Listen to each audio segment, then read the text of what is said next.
ಆತ್ಮೀಯ H16 news ಅರ್ಥಾತ್ ಹೇ ಸೀತಾರಾಮ್ ನ್ಯೂಸ್ಗೆ ಸ್ವಾಗತ. ನಾನು ನಿಮ್ಮವ MI ಅಥವಾ Mallappa Jotawar. Cricket I P L Indian Premier League ಈಗಂತೂ ಎಲ್ಲ ಮೀಡಿಯಾಗಳಲ್ಲಿ ಇದು ದೊಡ್ಡ ಚರ್ಚೆ ರೀ. ಯಾಕಂದರೆ ಇವತ್ತು ಅತ್ಯಂತ ಆಕರ್ಷಣೀಯ ಆಟವಾಗಿ ಬೆಳೆದು ನಿಂತುಬಿಟ್ಟದ. ಹೀಗಾಗಿ ಈ ಆಟದ ಬಗ್ಗೆ ಭಾಳ ಚರ್ಚೆ, ಅದರಲ್ಲೂ ಇಂಡಿಯಾದಲ್ಲೇ, ಅದರಲ್ಲೂ ಇಂಡಿಯನ್ ಪ್ರೀಮಿಯರ್ ಲೀಗದಲ್ಲಂತೂ ಈಗ ನಿಮ್ಗೆ ಗೊತ್ತದ ಸ್ಟಾರ್ಟ್ ಆಗಿದೆ ಅಂತೇಳಿ. ಅದರಲ್ಲೂ ಕರ್ನಾಟಕದ ಈ ಚಾಲೆಂಜರ್ ಬೆಂಗಳೂರು ಚಾಲೆಂಜರ್ ಇದ್ದಾರೆ, ಗೆದ್ದಾರೆ. ಚಾಲೆಂಜರ್ನ ಕೋಲ್ಕತ್ತಾನ ಗೆದ್ದ ಒಂದು ರೆಕಾರ್ಡ್ ಮಾಡ್ಕೊಂಡಿದ್ದಾರೆ, ಶುರು ಒಳ್ಳೆಯದು ಮಾಡಿದ್ದಾರೆ ಅಂತ. ಯಾಕೆ ಮಾತ್ರ ಹೇಳ್ತಾ ಇದ್ದೀನಪ್ಪ ಅಂದರೆ, ಕಲ್ಕತ್ತಾ ಏನು ಟೀಮ್ ಅದ ನೈಟ್ ರೈಡರ್ಸು, ನಿಜವಾಗಿಯೂ ಇದು ಕಳೆದ ಸಲ ಏನಪ್ಪ ಅಂತಂದ್ರೆ ಗೆದ್ದಂಥದ್ದು, ಜೊತೆಗೆ ತನ್ನ ಶಕ್ತಿಯನ್ನು ತೋರಿಸ್ಕೊಂಡಂಥದ್ದು. ಇದು ಈ ಸಲ ಬೆಂಗಳೂರದ್ದು ಏನದಪ್ಪ ಅಂದ್ರೆ ರಜತ್ ಪಾಟೀದಾರ್ ನಾಯಕತ್ವದಲ್ಲಿ, ಹೊಸ ನಾಯಕತ್ವದಲ್ಲಿ ಪ್ರಥಮ ಪಂದ್ಯವನ್ನು ಗೆದ್ದಿದ್ದು. ಯಾಕಂದ್ರೆ ಮೇಲ್ಮೇಲೆ ರಾಯಲ್ ಬೆಂಗಳೂರು ಅವರು ಹೆಚ್ಚಿಗೆ ಕೊನೆಯ ಕ್ಷಣಕ್ಕೆ ಬಂದು ಏನೇನೋ ಸೋಲುಗಳು ಏನೇನೋ ಆಗುವಂಥದ್ದು ನಾವು ನೋಡ್ತಾ ಬಂದಿದ್ದೀವಿ. ಈ ಸಲ ಪ್ರಥಮ ಗೆಲುವು ಅವರಿಗೆ ಹೊಸ ಒಂದು ಶಕ್ತಿಯನ್ನು ಕೊಡೋಲ್ಲ ಸಾಧ್ಯತೆಗಳಿದ್ದಾವೆ. ಹೀಗಾಗಿ ಇಡೀ ರಾಜ್ಯ ತುಂಬ ಈ ಬೆಂಗಳೂರು ಚಾಲೆಂಜರ್ ದಿನ, ರಾಯಲ್ ಚಾಲೆಂಜರ್ ದಿನ ಚರ್ಚೆ. ಈ ನೆಲೆಯಲ್ಲಿ ಈ ಕೋಲ್ಕತ್ತಾ ನೈಟ್ ರೈಡರ್ಸ್ ತಂಡಕ್ಕೆ ಏನಂತ ಅಂದ್ರೆ ಪ್ರಥಮ ಚುಂಬನ ದಂತ ಬಗ್ಗೆ ಫಸ್ಟ್ಗೆ ಸೋತ ತಕ್ಷಣ ಮನುಷ್ಯ ಸಹ ಆಘಾತ ಆಗ್ತದೆ. ಆ ನೆಲೆಯಲ್ಲಿ 175 ರನ್ ಅಂದರೆ 174 ರನ್ ಮಾಡಿದ್ರು ನೈಟ್ ರೈಡರ್ಸ್. ಅದ್ರ ಬೆನ್ನತ್ತೆ ಅದರಲ್ಲೂ ಮುಖ್ಯವಾಗಿ RCB ವಿರಾಟ್ ಕೊಹ್ಲಿ ಮತ್ತು ಫಿಲ್ ಸಾಲ್ಟ್ ಇವರು ಭಾಳ ಚೆನ್ನಾಗಿ ಆಡಿ ಇಡೀ ಪಂದ್ಯದ ದಿಕ್ಕನ್ನು ಬದಲಿಸಿದರು. ಅದರಲ್ಲೂ ಮುಖ್ಯವಾಗಿ ಅರ್ಧ ಶತಕಗಳನ್ನು ಹೊಡೆದ ಈ ಟೀಮ್ಗೆ ಆಶ್ರಯ ಅದು. ಇದಕ್ಕೆ ಪೂರ್ವದಲ್ಲೇ ಇದ್ದಂಥ ಒಂದು ನಿಮಗೆ ಹೇಳುವಂಥದ್ದು ಏನಪ್ಪ ಅಂದರೆ 20 ಓವರ್ಗಳಲ್ಲೇ ನಮ್ಮ ಈ ಕೋಲ್ಕತ್ತಾ ನೈಟ್ ರೈಡರ್ಸ್ ಅವರು 174 ರನ್ನನ್ನು ಹೊಡೆದು ಒಂದು ಚಾಲೆಂಜ್ ಸ್ಕೋರ್ ಅದು. ಯಾಕೆ ಅಂದ್ರೆ ಇದು 2020 ಕ್ರಿಕೆಟ್ ಅದು. ಹೀಗಾಗಿ ಅಲ್ಲೇ ಚಾಲೆಂಜಿಂಗ್ ಇದ್ದಂಥದ್ದು.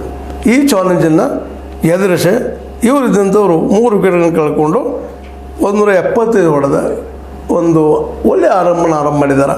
ಇಂಥ ಒಂದು ಸಂತೋಷದ ಸುದ್ದಿ ನಡುವನ ಈ ಸಲ ಇವತ್ತು ವಿಶೇಷವಾಗಿ ಈ ಸನ್ರೈಸರ್ಸ್ ಅಗೇನ್ಸ್ಟ್ ರಾಯಲ್ಸ್ ಮುಖಾಮುಖಿ ಇವತ್ತು ನಡೀತಾ ಇದೆ ಅಂತ. ಇದು ಸನ್ರೈಸರ್ಸ್ ಹೈದರಾಬಾದ್ ಟೀಮ್ ಅದ, ಇನ್ನೊಂದು ಅದೇ ಕಾಲಕ್ಕೆ ನಿಮಗೆ ಗೊತ್ತಿದ್ದಂಗೆ ರಾಜಸ್ಥಾನ್ ಟೀಮ್ಸು ಬಂದದ.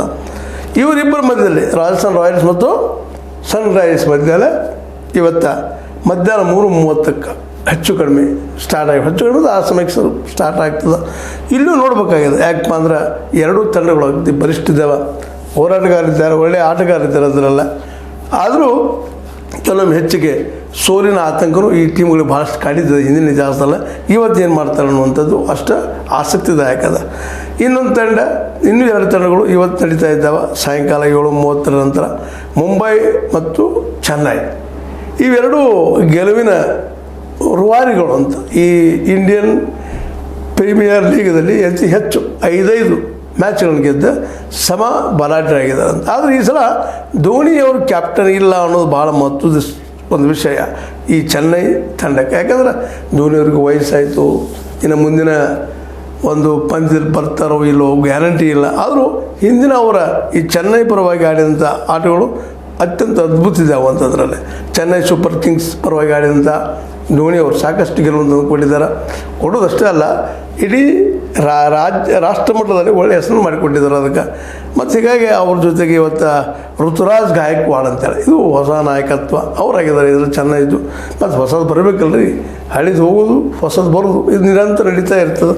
ಆ ನೆಲೆಯಲ್ಲೇ ಅವ್ರ ಜೊತೆಗೆ ಇವತ್ತು ಏನಪ್ಪ ಅಂದ್ರೆ ಸ್ಪಿನ್ ವಿಭಾಗದಲ್ಲಿ ರವೀಂದ್ರ ಜಡೇಜನೂ ಒಳ್ಳೆಯ ಸ್ಪಿನ್ನರು ಹೌದು, ಅದ್ರ ಜೊತೆ ಒಳ್ಳೆಯ ಬ್ಯಾಟ್ಸ್ಮನ್ನು ಹೌದು. ಇನ್ನು ಆಪ್ಷನ್ ದಂತಕತೆ ಅಶ್ವಿನ, ನೂರ್ ಅಹಮದ, ಕನ್ನಡದ ಶ್ರೇಯಸ್ ಗೋಪಾಲ್ ಅವರಿದ್ದಾರಂತ, ದೀಪಕ್ ಕೂಡ, ಹೀಗೆಲ್ಲ ದೊಡ್ಡ ಆಟಗಾರಿದ್ದಾರೆ. ಇದೆಲ್ಲಕ್ಕಿಂತ ಹೆಚ್ಚಿಗೆ ಇದರಲ್ಲೇ ಈ ಒಂದು ರಚಿನ್ ರವೀಂದ್ರ ನಮ್ಮ ನ್ಯೂಜಿಲೆಂಡ್ ಪರವಾಗಿ ಆಡುತ್ತಿರುವಂಥ ಆಟಗಾರ ಅವರು ಇದರಲ್ಲಿದ್ದಾರೆ ಅನ್ನೋದು ಒಂದು ಬ್ಯಾಟಿಂಗ್ ಬಲವನ್ನು ಹೆಚ್ಚು ಮಾಡಿಸಿದ ಅನ್ನೋಂಥದ್ದು ಚೆನ್ನೈನ ಇವತ್ತು ಗೆಲ್ಲಬಹುದು ಅನ್ನೋಂಥ ಮಾತುಗಳು ಕೇಳಿ ಬರ್ತಾ ಇದ್ದಾವೆ. ಇನ್ನು ಚೆನ್ನೈ ಟೀಮ್ನಷ್ಟೇ ಬಲಿಷ್ಠ ಟೀಮ್ ಈ ಮುಂಬೈ ಟೀಮ್ ಅನ್ನೋದು ಮುಂಬೈ ಇಂಡಿಯನ್ಸದ್ದು. ಇಲ್ಲಿಯೂ ನಮ್ಮ ಏನಪ್ಪ ಅಂದ್ರೆ ನಾಯಕ ಮುಂಬೈ ತಂಡದ ನಾಯಕ ಜಸ್ಪ್ರೀತ್ ಬುಮ್ರಾ ಅವ್ರಿಗೂ ಯಾಕೋ ಏನೋ ಒಂದು ಸ್ವಲ್ಪ ಇನ್ನೂ ಆರೋಗ್ಯದ ಬಗ್ಗೆ ಕಾನ್ಫಿಡೆನ್ಸ್ ಇಲ್ಲ, ಅವ್ರು ಆಡ್ತಾರೆ ಅನ್ನೋ ಒಂದು ಗ್ಯಾರಂಟಿನೂ ಇಲ್ಲ. ಆದ್ರೆ ಅವರ ಬದಲಾಗಿ ಇವತ್ತು ವಿಶೇಷವಾಗಿ ಹಾರ್ದಿಕ್ ಪಾಂಡೆ ಅವರು ಆಟದಲ್ಲಿದ್ದಾರೆ. ಅವರು ಆಡ್ತಾರೋ ಇಲ್ಲೋ ಗೊತ್ತಿಲ್ಲ ಈ ಪಂದ್ಯಲ್ಲ. ಇನ್ನು ಸೂರ್ಯಕುಮಾರ್ ಯಾದವ್ ಇದರ ನಾಯಕತ್ವವನ್ನು ವಹಿಸ್ಕೊಂಡಿದ್ದಾರೆ. ಹೀಗಾಗಿ ಇಲ್ಲೂ ಸಹಿತ ಜೋರ್ದಾರದಂಥ ಆಟಗಾರರಿದ್ದಾರೆ, ಬಲಾಢ್ಯರಿದ್ದಾರೆ. ಸೂರ್ಯಕುಮಾರ್ ಯಾದವ್ ಒಳ್ಳೆ ಹಿಟ್ ಆ್ಯಂಡ್ ಅನ್ನುವಂಥ ವ್ಯಕ್ತಿತ್ವ. ಕಿವೀಸ್ ವೇಗಿ ಅದು ಫಾಸ್ಟ್ ಬೌಲರ್ ಟ್ರೆಂಟ್ ಬೋಲ್ಟ್ ಇದ್ದಾರೆ, ದೀಪಕ್ ಚಹಾರ ಇದ್ದಾರೆ. ಹೀಗಾಗಿ ಇಲ್ಲಿ ಇನ್ನೊಂದು ಏನಪ್ಪ ಅಂದ್ರೆ ಈ ಒಂದು ನ್ಯೂಜಿಲ್ಯಾಂಡದ ಮಿಚೆಲ್ ಸ್ಯಾಂಟನರ್ ಅನ್ನುವಂಥ ಸ್ಪಿನ್ನರ್ ಇದ್ದಾರೆ. ಹೀಗಾಗಿ ಇದು ಸಹಿತ ಅಷ್ಟ ಬಲಿಷ್ಠವಂಥ ತಂಡ ಆಗುವ ಜೊತೆಗೆ ಇವರಿಬ್ಬರ ಮಧ್ಯದಲ್ಲಿ ಇವತ್ತು ಒಂದು ನಿರ್ಣಾಯಕ ಪಂದ್ಯ ಹಾಗೂ ಎಲ್ಲ ಸಾಧ್ಯತೆಗಳಿದ್ದಾರೆ. ಯಾರು ಸೋತರೂ ಒಂದು ಹೆಸರು, ಯಾರು ಗೆದ್ದರೂ ಒಂದು ಹೆಸರು. ಯಾಕಂದ್ರೆ ಎರಡೂ ಟೀಮ್ಗಳಲ್ಲಿ ಮದಗಜಗಳಾಗಿದ್ದಾರಂತೆ ಎಲ್ಲ ಆಟಗಾರ, ಬ್ಯಾಟ್ಸ್ಮನ್ ಆ್ಯಂಡ್ ಬೌಲರ್ಸ್ ಅಂತೇಳಿ. ಫಾಸ್ಟ್ ಬೌಲರ್ ಆಗಿರ್ಬೋದು, ಸ್ಪಿನ್ನರ್ ಆಗಿರ್ಬೋದು, ಜೊತೆಗೆ ಅನುಭವ ಆಗಿರ್ಬೋದು. ಅನುಭವದಲ್ಲೂ ಸಹಿತ ಸಾಧ್ಯಷ್ಟೆಲ್ಲ ಅನುಭವಿಕ ಜನ ಇದ್ದಾರೆ. ಹೀಗಾಗಿ ಇವತ್ತು ಅಂದರೆ ನಿನ್ನೆ ಗೆದ್ದಂಥ ಕೋಲ್ಕತ್ತಾ ನೈಟ್ ರೈಡರ್ಸನ್ನು ನಮ್ಮ ಬೆಂಗಳೂರು ಚಾಲೆಂಜರ್ಸರು ತಮ್ಮ ಖುಷಿಯನ್ನು ಅನುಭವಿಸ್ಕೊಳ್ತಾ ಇದ್ದಾರೆ. ಇವತ್ತು ಯಾರ್ಯಾರು ಗೆಲ್ಲಬಹುದು ಅನ್ನುವಂಥ ಕುತೂಹಲ ಎಲ್ಲರಲ್ಲೂ ಅದ. ಇವತ್ತಿನ ಪಂದ್ಯಗಳಂತೆ ಈಗಾಗಲೇ ಈ ನಮ್ಮ ವಿಡಿಯೋ ಹೊರಬರೋದ್ರೊಳಗೆ ಸ್ಟಾರ್ಟ್ ಆಗಿಬಿಟ್ಟಿರ್ತದೆ ಆ ಮತ್ತು ಬೇರೆ. ಯಾಕಂತಂದ್ರೆ ಸನ್ರೈಸರ್ಸ್ ಈ ಹೈದರಾಬಾದ್ ಆಗಿರ್ಬೋದು, ರಾಯಲ್ಸ್ ಅಂದರೆ ರಾಜಸ್ಥಾನ್ ರಾಯಲ್ಸ್ ಮಧ್ಯದಲ್ಲಿ ಒಂದು ಜೋರ್ದಾರಾದಂಥ ಒಂದು ಏನಪ್ಪ ಅಂದ್ರೆ ಆಟ ಆಗೋ ಸಾಧ್ಯತೆ ಎಲ್ಲ ಇದ್ದಾವೆ. ಎಲ್ಲ ಟೀಮ್ಗಳು ಬಲಿಷ್ಠ ಆಗಿದಾವೆ. ಈ ಒಂದು ರೀತಿಯಿಂದ ಇನ್ನೊಂದು ಏನಂದ್ರೆ ಇಲ್ಲೇ ಮುಂಬೈ ಇಂಡಿಯನ್ಸ್ ಮತ್ತು ಇದೇನು ಒಂದು ವಿಶೇಷವಾದಂಥ ನಮ್ಮದು ಚೆನ್ನೈ ತಂಡಗಳಿದ್ದಾವಲ್ಲ, ಇವೆಲ್ಲ ತಂಡಗಳಲ್ಲೂ ಸಹಿತ ಒಳ್ಳೊಳ್ಳೆ ಆಟಗಾರರು ಇರುವ ಜೊತೆಗೆ ಒಂದು ಸಾಹಸಿಗರು ಇಲ್ಲಿದ್ದಾರೆ. ಹೀಗಾಗಿ ಇದೊಂದು ಗೆಲ್ಲುವ ದೊಡ್ಡ ಪ್ರಯತ್ನ ಅವ್ರ ಮಧ್ಯೆ ನಡೀತದೆ. ಇದನ್ನು ಸಹಿತ ನಮ್ಮ ಜನ ಭಾಳ ಆಸಕ್ತಿ ನೋಡ್ತಾ ಇದ್ದಾರೆ. ಯಾಕಂದರೆ ನಮ್ಮ ಜನಕ್ಕೆ ಈ ಆಟದ ಬಗ್ಗೆ ಭಾಳಷ್ಟು ಕುತೂಹಲ, ಆಸಕ್ತಿ ಅಷ್ಟೇ ಅಲ್ಲ, ಇಲ್ಲಿ ಯಾರಿಗಾದ್ರೂ ಖುಷಿ ಪಡುವಂಥವ್ರು ಇದ್ದಾರೆ. ಮತ್ತು ಒಂದು ಇಲ್ಲಿ ಏನು ನೋಡುವಂಥದ್ದು ಏನಪ್ಪ ಅಂದ್ರೆ ಇಲ್ಲೇ ವಿದೇಶಿಯರು ಮತ್ತು ನಮ್ಮ ಸ್ವದೇಶಿ ಆಟಗಾರರು ಕೂಡಿ ಆಡುವಂಥದ್ದು ಇದು ಭಾಳ ಮಹತ್ವದ್ದು. ಯಾಕಂದ್ರೆ ನಮ್ಮಲ್ಲಿ ಈಗ ನೋಡಿರಿ, ಮೊದಲಿನ ಒಂದು ಏನು ಕ್ರಿಕೆಟ್ನಲ್ಲಿ ಒಂದು ಎರಡು ಟೀಮ್ಗಳಲ್ಲಿ ಬೇರೆ ಬೇರೆ ದೇಶದ ಟೀಮ್ಗಳಲ್ಲಿ ಎಂಥ ಒಂದು ಈರ್ಷ್ಯೆ ಭಾವನೆ ಇರ್ತಾಯಿತ್ತು, ಅದು ಇವತ್ತು ಕಡಿಮೆ ಆಗ್ತಾಯಿದೆ, ಭಾಳಷ್ಟು ಕಡಿಮೆ ಆಗ್ತಾಯಿದೆ. ಒಂದಾಗಿ ಆಡುವಂಥದ್ದು, ಒಬ್ಬರೊಬ್ಬರು ಅರ್ಥ ಮಾಡ್ಕೊಳ್ಳುವಂಥದ್ದು ಮತ್ತು ಮಿತ್ರತ್ವನೂ ನಮ್ಮ ಆಟಗಾರರು ಗಡಿ ಮೀರಿ ಹೋಗುವಂಥದ್ದು ಎಲ್ಲ ಕಾಣ್ತಾ ಇದ್ವಿ. ಅದ್ರ ಜೊತೆಗೆ ನಮ್ಮಲ್ಲಿ ಇನ್ನೊಂದು ಈ ಒಂದು ಏನಪ್ಪ ಅಂದ್ರೆ ಲೀಗ್ನಿಂದಾಗಿ ಬೆಟ್ಟಿಂಗ್ ಸಾಕಷ್ಟು ನಡೆಯುವಂಥ ಸಾಕ್ಷಿಗಳು ಸಾಕಷ್ಟು ಸಿಗ್ತಾ ಇದ್ದಾವೆ. ಇದು ನಮ್ಮ ಕ್ರಿಕೆಟ್ಗೆ ಅಂಟಿದಂಥ ಕಳಂಕ, ಏನು ಮಾಡಲಿಕ್ಕೂ ಸಾಧ್ಯ ಏನೋ ಅನ್ನುವಂಥ ಒಂದು ನಿರಾಶೆ. ಒಟ್ಟಾರೆಯಾಗಿ ಈ ಆರಂಭ ಆಗಿರುವಂಥ IPL ಇದ್ದಿದ್ದು ಏನಪ್ಪ ಅಂದ್ರೆ ನೋಡುಗರಿಗೆ, ನಿಜವಾಗಿಯೂ ಕ್ರಿಕೆಟಲ್ಲಿ ಆಸಕ್ತಿ ಇದ್ದವ್ರಿಗೆ ಹೊಸದಾದಂಥ ಒಂದು ಏನಪ್ಪ ಆಟದ ಕಲಿಕೆಗಳನ್ನು ಕಲಿಸೋ ಜೊತೆಗೆ ಒಂದು ಆತ್ಮೀಯತೆಯನ್ನು ಸಹಿತ ಮೂಡಿಸ್ತೈತೆ ಅನ್ನೋದ್ರಲ್ಲಿ ಎರಡು ಮಾತಿಲ್ಲ. ಒಟ್ಟಾರೆಯಾಗಿ ಆದಂಥ ಟೀಮ್ಗಳು ಎಲ್ಲ ಬಲಿಷ್ಠ ಅಂತ ನಾವು ಹೇಳ್ಕೊಳ್ತಾ ಇದ್ದೀವಿ. ಇನ್ನು ತೋರಿಸ್ಬೇಕು ಆಟಗಳನ್ನು. ಈಗಾಗಲೇ ಈ ಒಂದು ಕೋಲ್ಕತ್ತಾ ನೈಟ್ ರೈಡರ್ಸ್ ಗೆದ್ದ ಬೆಂಗಳೂರು ರಾಯಲ್ ಚಾಲೆಂಜರ್ಸ್ ಅವರು ತಮ್ಮ ಶಕ್ತಿ ಪ್ರದರ್ಶನ ಮಾಡ್ಕೊಂಡಿದ್ದಾರೆ ಮತ್ತು ಆತ್ಮವಿಶ್ವಾಸ ಹೆಚ್ಚು ಮಾಡ್ಕೊಂಡಿದ್ದಾರೆ. ಎರಡನೇ ಪಂದ್ಯದಲ್ಲಿ ಏನೇನು ಮಾಡ್ತಾರೆ ಅನ್ನೋದು ನೋಡುವಂಥದ್ದು.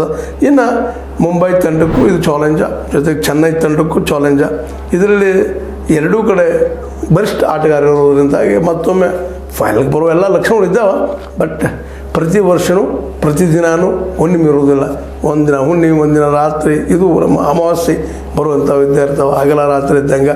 ಹಾಗಾಗಿ ಈ ಒಂದು ಪಂದ್ಯಾವಳಿಗಳನ್ನು ನಾವು ಸಹ ಕುತೂಹಲದಿಂದ ಆಸಕ್ತಿ ನೋಡಬೇಕು ಕುಳಿತಿದ್ದೀವಿ ಅಂತ ಅನ್ನೋಕ್ಕಿಂತಲೂ ನಮ್ಮ ಮನಸ್ಸು ಜಗ್ತಾ ಇದೆ ಅನ್ನೋಂಥ ಮಾತನ್ನು ಹೇಳ್ತಾ, ಮತ್ತು ನಮ್ಮ ಆಟಗಾರರ ಜೊತೆಗೆ ನಮ್ಮ ನೋಡುಗರು ಸಹಿತ ಆದಷ್ಟು ಇದರ ಜೊತೆಗೆ ಈ ಇಂಡಿಯನ್ ಪ್ರೀಮಿಯರ್ ಲೀಗ್ ಈ ಏನು ಒಂದು ಹೋರಾಟದ ಇದನ್ನು ಆಸ್ವಾದಿಸಲಿ ಅನ್ನುವಂಥ ಮಾತು. ಒಟ್ಟಾರೆಯಾಗಿ ಇವತ್ತಿನ ಎರಡೂ ತಂಡಗಳು ಮುಂಬೈ ಇಂಡಿಯನ್ಸ್, ಚೆನ್ನೈ ಮತ್ತು ಸನ್ರೈಸರ್ಸ್ ರಾಯಲ್ಸ್ ಇವು ತಂಡಗಳು ಮಾತ್ರ ಇವತ್ತು ಇದರಲ್ಲಿ ಯಾರು ಗೆದ್ದರೂ ಒಂದೆಲ್ಲ ಆಟಗಾರ ನಮ್ಮವ್ರಪ್ಪ ಅನ್ನುವಂಥ ಭಾವ ಮಾತ್ರ ಬೆಳೀತಾ ಇದೆ. ಆದರೂ ಸಹಿತ ಬೆಟ್ಟಿಂಗ್ ಅಥವಾ ಮತ್ತು ಇನ್ನುಳಿದ ಕೆಲಸಗಳಲ್ಲಿ ಒಂದಿಷ್ಟು ನೋವಿನ ವಿಷಯಗಳಾದರೂ, ಬಟ್ ಕಾಲಾಯ ತಸ್ಮೇನ್ ನಮಃ ಅಂತ ಹೇಳ್ತಾ ಈ ಆಟಗಾರ ಏನು ಮಾಡ್ತಾರೆ ನೋಡೋಣ ಅಂತೇಳಿ ನಮ್ಗೆ ಅನಿಸಿದ ಕೆಲವು ಮಾತಾಡಿದ್ರೆ ನಿಮ್ಗೆ ಲೈಕ್ ಆಗಿರ್ಬೋದು. ಲೈಕ್ ಮಾಡಿ, ಶೇರ್ ಮಾಡಿ, ಕಮೆಂಟ್ ಮಾಡಿ, ಜೊತೆಗೆ ಸಬ್ಸ್ಕ್ರೈಬ್ ಆಗೋದನ್ನು ನಿಲ್ಲಿಸ್ಲಿಕ್ಕೆ ಹೋಗಬೇಡ್ರಿ. ಮತ್ತು ಅದೇ ರೀತಿಯಾಗಿ ಇಂಡಿಯನ್ ಪ್ರೀಮಿಯರ್ ಲೀಗದ ಆಟಗಳನ್ನು ನೋಡಿ ಆಸ್ವಾದಿಸಿ ಅಂತ ಹೇಳ್ತಾ H16 ನ್ಯೂಸ್ ಅರ್ಥಾತ್ ಹೇ ಸೀತಾರಾಮ ಸತ್ಯದ ಕೈಗೊಂಡು ವಂದನೆಗಳು.